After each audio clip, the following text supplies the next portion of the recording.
Seth Campbell's backflip actually got us thinking about iconic goal celebrations. So we've put together a top 5 here on the round ahead. Starting with number 5, 2012 Anzac Day, Dane Swan, criticised in the lead up to this game about his weight.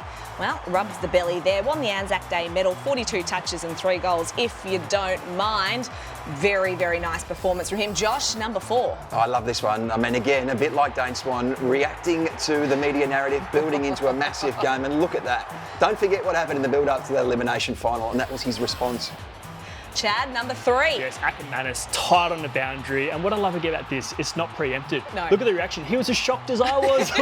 Unbelievable. And you know it's iconic when it's replicated, right? Look at this from the grand final. Same spot, same team. Look at that. Unbelievable. Now, number 2, I absolutely love because there's such a storied rivalry in the mid-2000s between West Coast and Sydney. Mickey O goes wild there because he put his team in front, 1 point ahead late in the qualifying final, gets right up in the face of those Eagles supporters. It was that raw emotion that I absolutely loved from him. But number 1 for us here is James Hird. In the lead up to this game, Bombers 0-2. He called umpire Scott McLaren a disgrace. He feared he was going to be deregistered by the AFL, and he's run straight to Drew in the front row there and given him the biggest hug. Just the emotion behind that, Josh. It was a pretty special moment. It's all about the context. It's all about the backstory, isn't it? That's what made that memorable. Oh, it's hard to split the top 2 because I would have had Mickey O just ahead. Yeah, that just reminds me of our childhood. Yeah, Don't you think? Like, that rivalry was just iconic, and that celebration was beautiful. Shout out to Drew Petrie and Frank the Tank. I really pushed hard for that to get in there. Just missed out. What do you love about a goal celebration? Is it just like the rawness and the authenticity, or is it the ones that are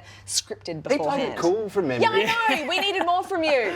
Well, the top 2, obviously we like similar things. It's the raw emotion, but it's actually the state of the game. Yep. Both those goals were match-winning goals. And I think that's what I love. It's raw emotion. It's not planned. It's like, wow, this was a really important game, a really important goal. You did let loose in a showdown at one point, didn't you? Yes, and again, it was a last goal of the game, so it was a let loose, and like I said, it's a pretty fun thing to watch. But yeah, it was a raw emotion, adrenaline running through the veins.